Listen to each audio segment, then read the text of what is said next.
Comme nous le savons, ce dimanche de la miséricorde a été créé à l'initiative du pape Jean-Paul II. Déjà dans sa deuxième encyclique intitulée « Dieu riche en miséricorde », il avait voulu montrer le vrai visage de Dieu qui a été révélé pleinement par Jésus, un visage de Dieu proche de l'homme, attentif à l'homme. Selon l'expression du psaume, un Dieu lent à la colère, plein d'amour et de tendresse, un Dieu fidèle. Et Jean-Paul II d'affirmer qu'en nous révélant le vrai visage de Dieu, la miséricorde nous donnait d'accueillir aussi le visage de l'homme, fût-il défiguré par le mal et le péché. Or, le passage de l'évangile de Saint Jean que nous venons d'entendre, qui est un récit d'une manifestation du Christ ressuscité à ses disciples, ne nous dit pas autre chose. À travers la personne de Jésus, nous pouvons contempler le visage de notre Dieu riche en miséricorde. Et en contemplant ce visage, nous pouvons connaître en même temps qui nous sommes, quel prix nous avons à ses yeux et quelle place nous tenons les uns et les autres dans le cœur de ce Père. Entrons donc plus avant dans le récit évangélique. C'est le soir de Pâques, les disciples se sont retranchés dans une maison dont les portes ont été soigneusement verrouillées. La cause de leur enfermement en est la peur, après s'être conduits de la manière que l'on sait pendant la passion de Jésus. Or, ce qui est frappant, c'est de constater que Jésus les rejoint précisément dans leur peur. C'est là qu'il s'introduit, comme il s'est introduit dans la recherche éplorée de Marie de Madeleine, comme il s'introduira aussi dans le découragement des disciples sur le chemin d'Emmaüs. En chacune de ces rencontres, c'est Jésus qui prend l'initiative des retrouvailles et qui se rend présent. Ce premier geste en dit déjà long sur le cœur miséricordieux de Jésus. Associant la parole au geste, en effet, le premier mot qui sort de sa bouche, c'est la paix. La paix avec vous. Est-ce que nous mesurons assez la force de cette salutation et ce qu'elle a d'étonnant? C'est en effet la première fois que Jésus se montre à ses disciples. Or, la première parole qu'il prononce, c'est une parole de paix. Comment pourrait-il ignorer que tous ces hommes, les uns après les autres, l'ont abandonné, trahi, renié, lui, le Maître et Seigneur, alors que, innocent, il était emmené au supplice? Bien sûr, Jésus sait tout cela, et pourtant, à aucun moment il ne va chercher à les abaisser, à les humilier, à leur rappeler leur lâcheté, à les enfoncer dans le mal qu'ils ont commis. Autant dire que la salutation de paix qu'il leur adresse en ce soir de Pâques ne peut être comprise que comme la pure manifestation d'un cœur miséricordieux. Dès lors commence pour eux et pour les disciples de tous les temps une découverte extraordinaire. Il leur faut admettre une fois pour toutes qu'ils doivent abandonner toute prétention à se présenter devant lui comme des hommes justes, sans faille, impeccables, irréprochables. Ils ne peuvent plus prétendre cela.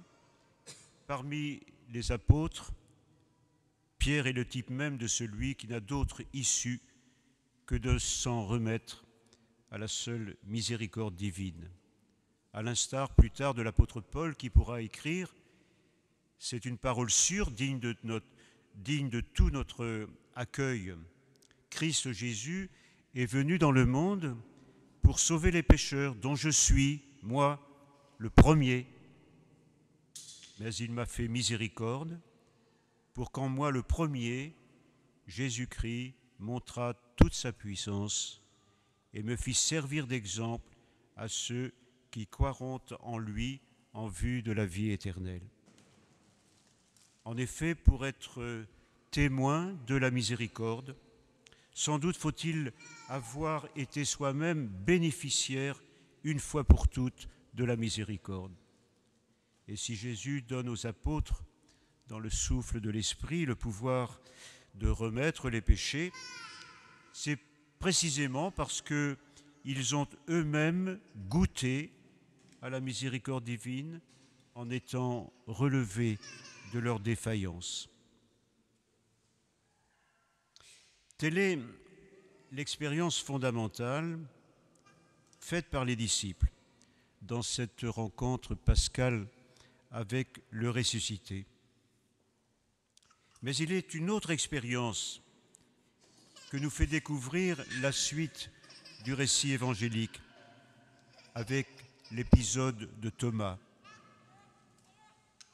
Thomas, en effet, était absent lors des premières rencontres avec Jésus. Et alors que les autres lui racontent ce qui s'est passé et rappellent surtout le geste de Jésus, leur montrant ses mains et son côté, Thomas s'insurge.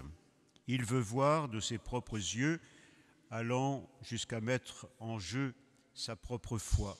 Si je ne vois pas dans ses mains la marque des clous, si je ne mets pas mes doigts dans son côté, non, je ne croirai pas. Quand donc 8 jours plus tard, Jésus revient vers les disciples et leur apparaît, aussitôt il s'avance vers Thomas et lui montre ses mains et son côté ouvert en l'invitant à toucher ses plaies. Que découvre-t-il alors ?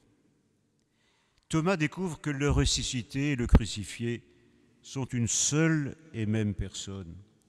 Celui qui est vivant et qu'il reconnaît comme son Seigneur et son Dieu, et celui-là même qui demeure blessé à tout jamais par le mal qu'il a subi de la part des hommes et que les hommes continuent de commettre. Est-ce que Thomas a touché les blessures de Jésus comme celui-ci l'y invitait ? Ce qui est certain, c'est que Thomas, lui, est touché au plus profond par les blessures de Jésus, au point de lui donner toute sa foi.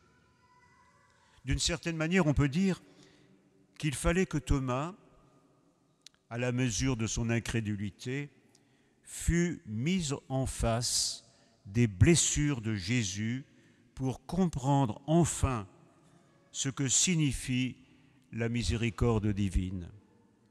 Tel est le salut apporté par le Christ, une nouvelle création, une vie de ressuscité grâce à l'envahissement de la miséricorde dans un cœur humain.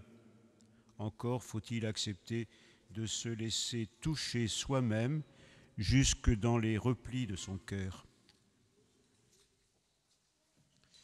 En définitive, frères et sœurs, pour chacun d'entre nous, comme pour toute l'Église, qu'est-ce que la miséricorde ?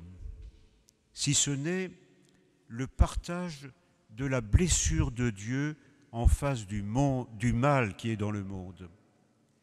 La miséricorde n'est pas seulement une compassion, un vague sentiment, une émotion passagère, elle est cette communion profonde, ce partage concret du cœur de Dieu blessé par notre mal.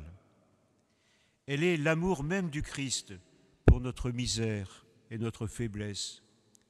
Un amour qui nous sort de notre enfermement, voire de notre endurcissement.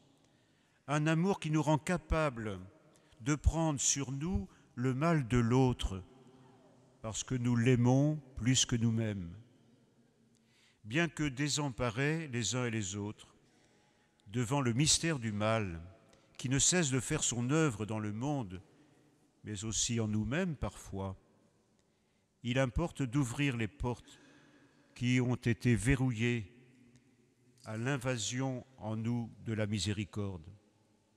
Cela, à la suite de la petite Thérèse de l'Enfant Jésus qui écrivait dans son journal « Seigneur, votre enfant l'a comprise, votre divine lumière.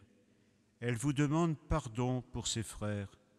Elle accepte de manger aussi longtemps que vous le voudrez le pain de la douleur et ne veut point se lever de cette table d'amertume où mangent les pauvres pécheurs avant le jour que vous aurez marqué. »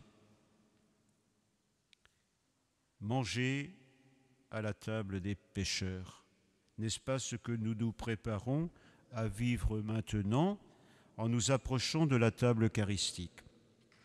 Une table de pécheurs, il est vrai, mais rendue juste, pardonnée, graciée par la mort et la résurrection de Jésus, mort et résurrection, qui demeure à jamais la manifestation la plus puissante, la plus éclatante, la plus belle qui soit, manifestation du cœur de Dieu, notre Père, et de sa miséricorde en notre faveur.